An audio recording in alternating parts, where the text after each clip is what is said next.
앞으로 3년 또는 그 이후까지 우리의 고민이 있는 것입니다. 이명박 대통령은 지금까지 한 행동이 중도신용이란 말로 되는 거죠. 이번에 우리가 그래 이런 경고를 했어요. 중도신용 정책을 경제정책, 사회복지정책에 쓰면 좋다.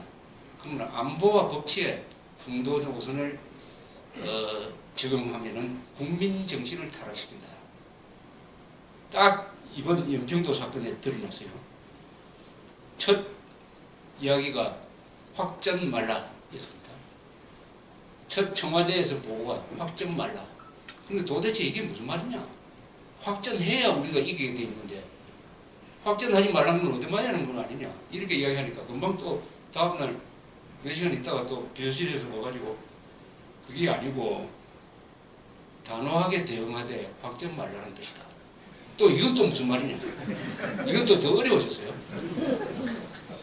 아니 단호하게 대응하되 확전 말라. 아, 그 말 보니까 내가 많이 들었던 이야기구나.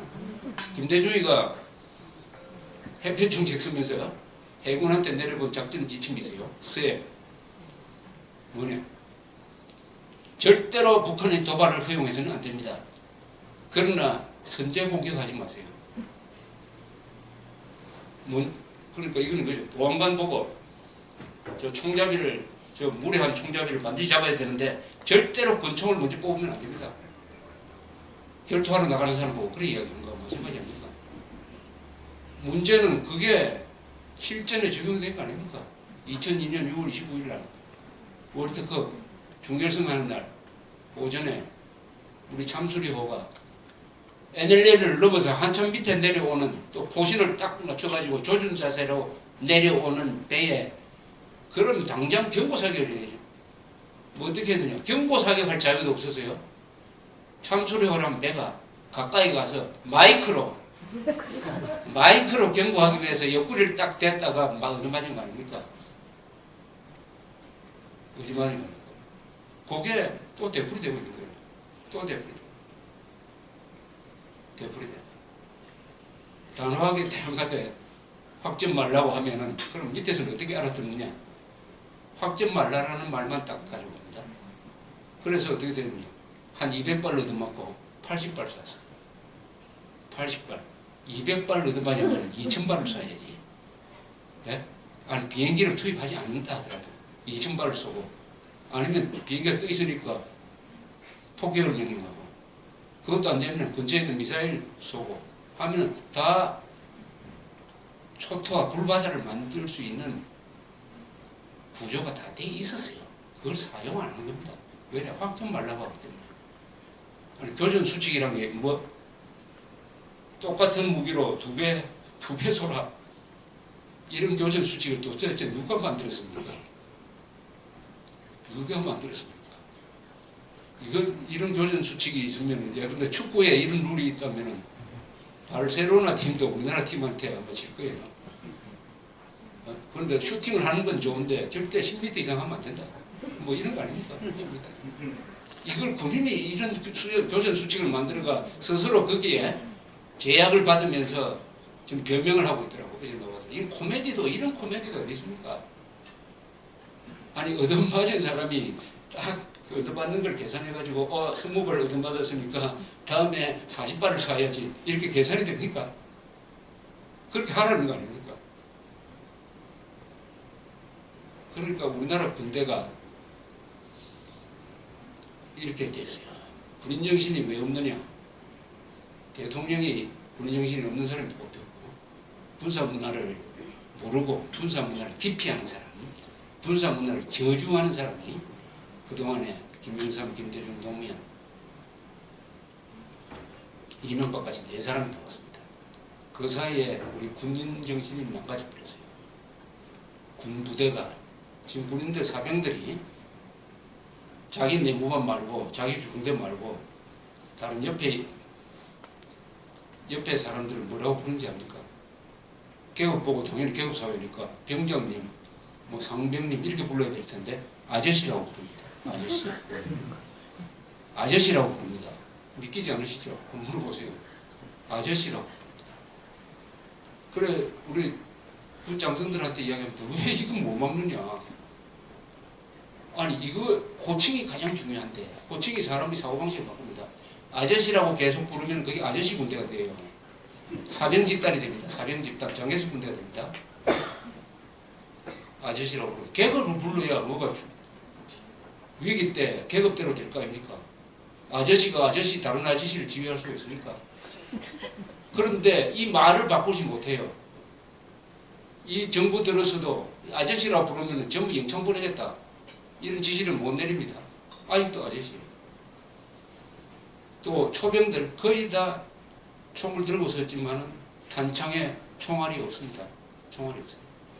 무기고 지키는 정도, 최일선 정도만 초병이 단창 꽂은 상태로 가요. 나머지 부대는 어떠냐? 초병도 그냥 몽둥이 같은 M16을 짊어지고 있고 총기 사고 나지 말라고 그럽니다. 총기 사고 나면 사단장 날아가고 싶어가지고 그래가지고 4분간에 총을 딱 해놓고 그 열쇠로 해가지고 열쇠를 2개를 만들고 하나는 2사람이 가지고 있으면서 무슨 일이 있으면 2사람이 와서 끌려야 총을 쓸 수 있습니다. 그럼 기습받으면 어떡합니까? 그 두 사람 찾는데 시간 1시간 2시간 지나면 이게 군대입니까 이게? 이게 북한하고 대적하고 있는 군대가 이렇습니까? 참고로 이스라엘 군대는 휴학할 때 다 탄창 딱 꽂아가지고 총 들고 갑니다. 다 식당 가지고 갑니다. 그런데 사고가 안 난대요. 사람이랑 원래 그런 겁니다. 아니 우리 운전할 때 꼬불꼬불한 데서 사고 납니까? 직선거리에서 사고 나지. 정신 바짝 차리고 그리고 이스라엘에서는 사격 누구 지시를 받는 게 아니라 급박하면 네가 결정해서 쏘라. 이렇게 되어 있습니다. 테러리스트가 보이는 쏘아보란 말이에요. 스위스 집에 다 총 공용 화기까지 집에 갖다 놓지 않습니까? 거기에 또 딱 포장한 탄화를 옆에 딱 갖다 놓습니다. 스위스 사람들은 자살할 때도 그 총알은 안 쓴다고 그래요. 그러니까 스위스가 중립국가를 유지하는 거 아닙니까? 한국은 이스라엘처럼 스위스처럼 바짝 국가 엘리트가 군인 정신으로 무장하고 있어야 이 자유와 번영이 유지될 수 있는 나라입니다. 유지될 수 있는 나라입니다. 미국이 저렇게 자유롭지만 그 군인 정신이 얼마나 투철합니까? 웨스트모랜드라는 장군이 있었습니다. 월남전 때 살인을 했어요. 이 사람이 미국의 엘리트 공수부대죠. 사단장이 됐어요. 훈련을 했습니다. 낙하 훈련을 했는데 강풍이 불어가지고 7명이 죽었어요. 휘말려가지고.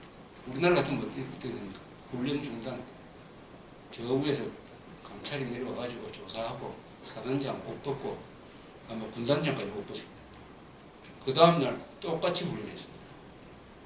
아니 훈련하다가 죽는 것은 군인으로서는 할 수 없다.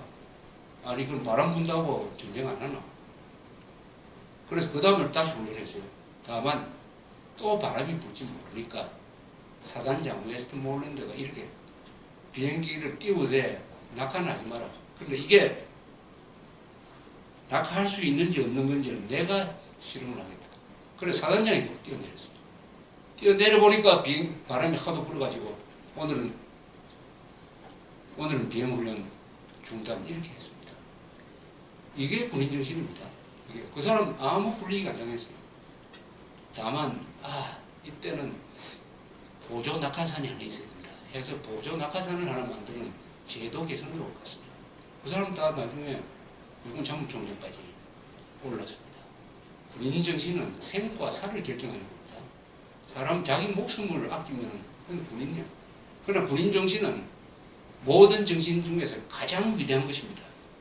예술가 정신, 기업가 정신, 기자 정신, 공무원 정신 다 있지만 가장 우리가 존중해야 될 것은 군인 정신입니다. 왜냐? 이것은 목숨을 바치는 것이기 때문에. 예술가가 목숨을 바치지 않습니다. 기자 정신 했다고 해가지고 목숨 바치지 않습니다. 그러나 군인은 목숨을 바치는 것입니다.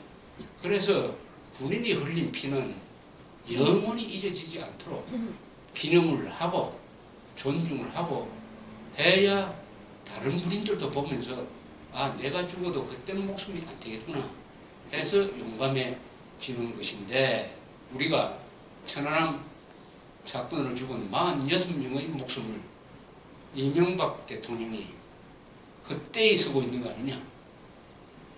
그것을 존중했다면은 5월 24일 자기가 약속한 대로 북한에 대해서 보복을 해야죠. 보복. 3월 26일 날 보복할 찬스를 놓쳤으면은 5월 24일 그 발표를 하면서 보복을 해야 됩니다.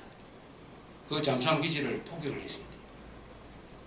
북한은 이상하게도 저런 일을 저지르고도 우리가 보복할 테니까 대비해야 된다 해가지고 대비 태세를 전혀 취하지 않았던 겁니다. 뭐냐고요? 너가 절대로 우리 보복 못한다. 이렇게 얕잡아 왔다는 것이죠. 아주 경멸했다는 것입니다. 그래서 보복 찬스를 또 놓쳤어요. 그때 하겠다는 그 풍선도 못 보내고 있습니다. 그러다가 요새 와가지고는 대북 지원한다 하더니 또 이명박 김정일 회담 이야기가 또 나옵니다. 3월 26일 그때도 이명박 김정일 회담이 연내에 있을 것이다. 이 대통령이 외국에서 인터뷰를 하면서 그렇게 얘기를 했어요. 그러다가 뒤통수를 가린 건데 그만하면 됐지. 이제 또 대통령 주변에서 김정일을 G20 회의도 했으니까 이제는 김정일 만나면 역사에 남는 사람이 됩니다. 해가지고 또 꼬우는 사람이 있었습니다. 아니 이게 46명이 이런 일을 46명이 영원히 이런 일을 저 천국에서 내려다 보면 어떤 생각이 들겠습니까? 이런 국가지도부 이런 나라는 천벌 받아야 되는 거 아닙니까?